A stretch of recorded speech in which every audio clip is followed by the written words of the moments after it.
Various religions and cultures all around the globe have had long-standing beliefs that after a person passes from this life, they smoothly transition and are reincarnated as another being.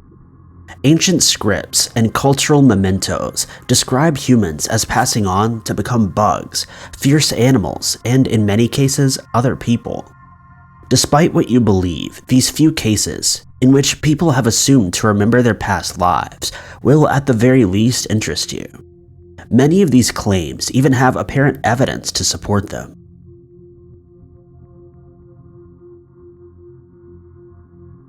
Number 5.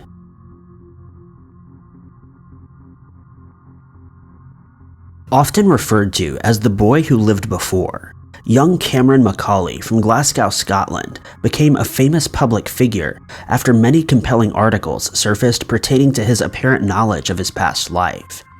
At first, you may brush off this story as the simple creative antics of an open-minded child that didn't know any better. However, it seems that with each retelling of this story, and the addition of newer confirmed details, he may be onto something monumental. Most of Cameron's media coverage began in mid-2012 when his mother contacted local journalists to spread his story. However, the claims of his past life began many years before, as soon as Cameron was able to verbally convey the complexities of seemingly random memories he held in his brain, and furthermore, his heart. Cameron started telling his mother a variety of interesting tidbits pertaining to his life before, as he called it. He went on to explain that he once lived on a remote Scottish island known as Barra. When he first mentioned the name of the island, his mother assured that there was no way for him to have known of the location, as it had not been taught in school or spoken of in media. He went on to provide even more intimate details when he discussed his small family, including his mother and father, and even their loyal sheepdog. As if these details weren't enough to blow his mother's mind, some of the facts he shared were actually confirmed later on. After some time, Cameron's mother, Norma, consulted a child psychologist to address the issues that seemed to be dragging her child into deep early depression. When Cameron spoke of his former life, he was sure to mention that he missed it dearly and would much prefer to live in this time before his birth. The psychologist, Dr. Jim Tucker, took on the case gladly as it landed perfectly in his area of expertise, which included the research of children remembering their alleged past lives. Dr. Tucker, Norma, and Cameron planned a trip to the island of Barra to see if returning to his former home would strike anything special with Cameron that had not yet been exposed. Upon their visit to Barra, Cameron shared his excitement with his mother and Dr. Tucker. According to an interview with Norma, when he got off of the plane, he threw his hands in the air and exclaimed, "I'm back." Cameron preached about his former relatives, the Robertsons, and their beautiful white home that overlooked the ocean. Thanks to a few helpful historians in the area, they were able to find records confirming that a Robertson family lived in a white home near the bay, just as Cameron had described. They tracked down the exact location of the house, and although it looked drastically different thanks to decades of renovations, it accurately matched the description that Cameron had given. Unfortunately, very few other details were able to be confirmed due to lost records and the apparent vanishing of the Robertson family. To this day, Cameron recalls faint memories of his past life, but as he gets older, they seem to have sadly faded.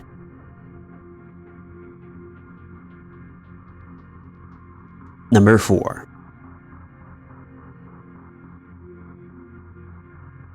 The case of the Paulette Twins is creepy and intriguing to say the least.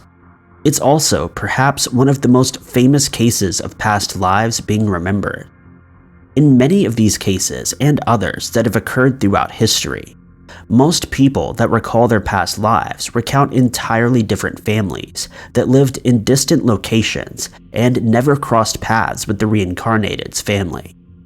However, in the Paulette Twins case, it seems as though these two young girls were reborn as twins to the same parents as their past selves, who were also a female set of twins that tragically passed years prior. Gillian and Jennifer Paulette were born on October 4, 1957, to parents John and Florence.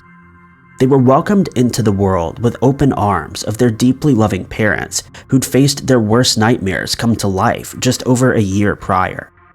Their children, 11-year-old Joanna and 6-year-old Jacqueline, were enjoying a casual walk along a city sidewalk when they were hit by an out-of-control car that quickly fled the scene after injuring them.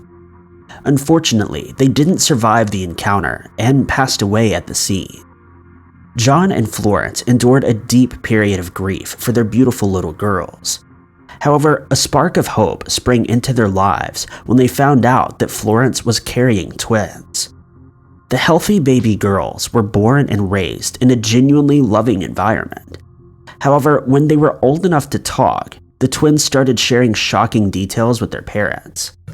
They told very specific stories of what they referred to as their past selves. The first truly baffling signs came when the twins came across old toys in storage that belonged to their late sisters. They recognized the items as if they were their own, and surprisingly, were even able to categorize what items belonged to which sister. Time went on, and the twins began sharing more specific details of their lives before birth. They accurately described the home that their parents and siblings had lived in, as well as many stories of happy times that they otherwise had no way of knowing. To take things a step further, one of the twins shared the exact same birthmarks as her older sister. It's important to note that the twins were never even told about their siblings or their passing, as their parents felt that they were too young to understand. Of course, since many decades have passed, most people consider this story to be untrue. For John and Florence Pollock, though, it was a shocking yet touching reality that they welcomed into their lives.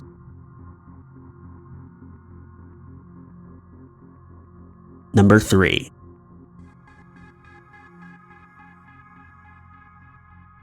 The aforementioned child psychologist Dr. Tucker wrote a book exploring several cases of alleged reincarnation that he'd studied over the course of many years. While some children were able to support their claims by providing details that would otherwise be unknown to most, one very special case concerning a child, simply referred to as Hunter, used a different method to establish the truth behind the claims. Hunter apparently proved his own claims in the form of his talent at golf. At the age of 3, Hunter's father put a series of photos in front of him, displaying various sports prodigies. When they came across a photo of Bobby Jones, a master golfer, Hunter pointed at it and said, "This was me." The child also pointed to a photo of fellow golfer Harry Garden and said, "This was my friend Harry." It was not difficult to confirm that Harry and Bobby were lifelong friends, but that still wasn't enough to convince most people. As far as former life details, Hunter was unable to provide more as he grew in age. Some studies show that as children get older, they lose touch with their past selves and the memories associated with that lifetime. However, Hunter succeeded in supporting his statements in another way when he began playing in the Junior Golf League and quickly rose in rank by displaying that he himself was a prodigy. He won countless tournaments and left many of his peers in the dust behind him as he made a name for himself. This wouldn't have been a very shocking journey if it wasn't for the child's former statements that connected him to Bobby Jones. Dr. Tucker saw these details as a bright light in his career and research. His methods and belief are much more complex than most would think, and are relatively believable for the average person. This special case gave him a platform to discuss the stability of an everlasting consciousness and the possibilities of stars and athletes to carry on their impressive skills across another lifetime.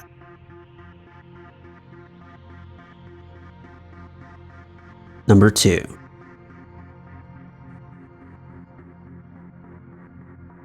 Sadly, in this case, the former life of a child came back to haunt her every night as she had horrifying nightmares.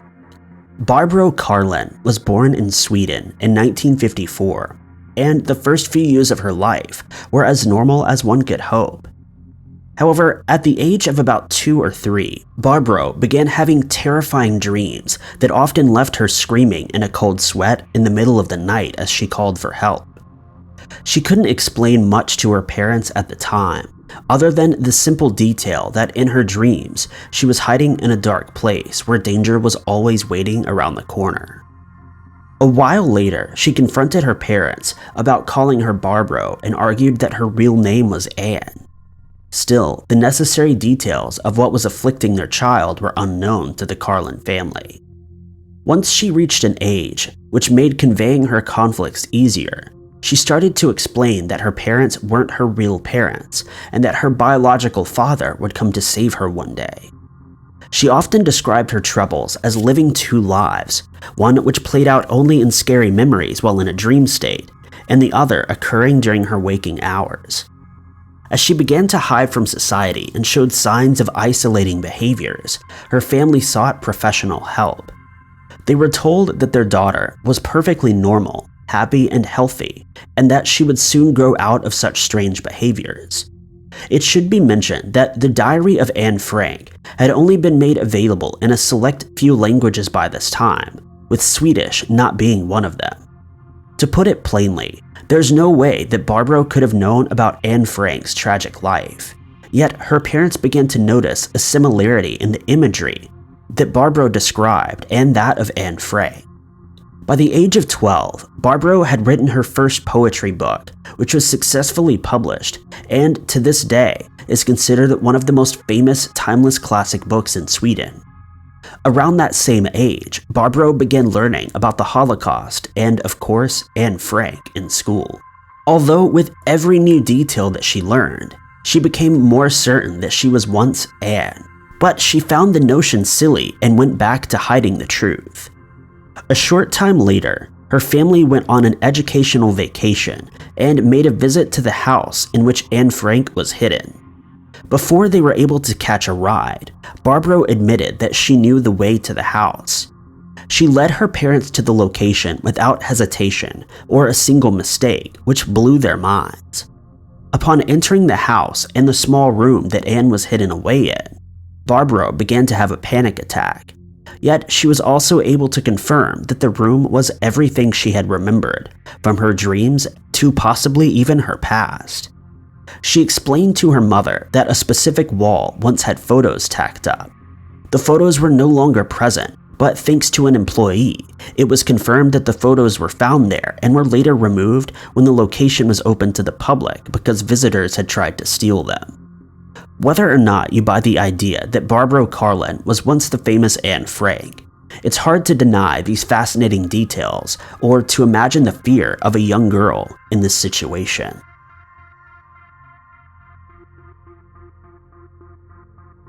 Number 1.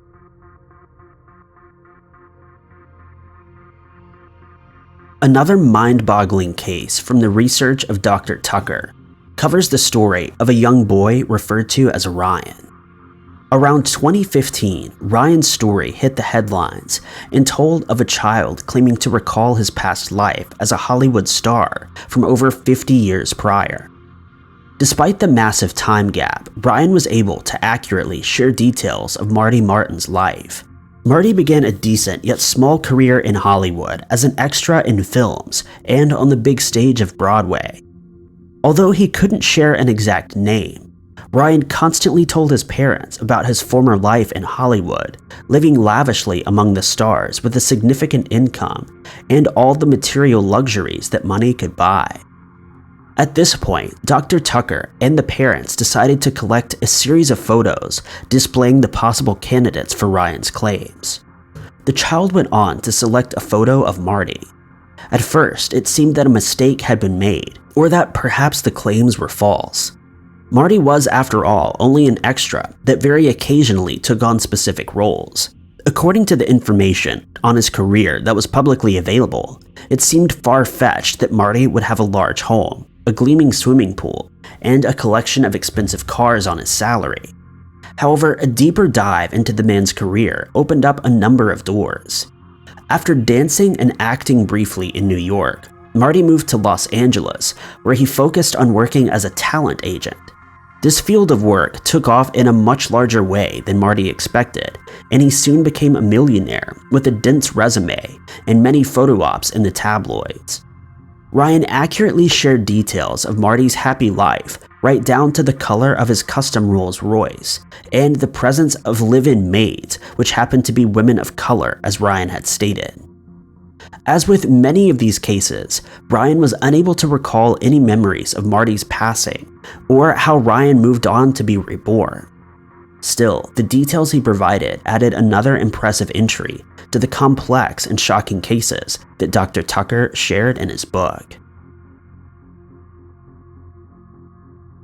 Thank you guys so much for watching. If you liked this video, be sure to click that like button. Also, don't forget to subscribe and click that notification bell to keep up to date with all of our future uploads. But I've been Ty Knotts, and I'll catch you guys in the next video.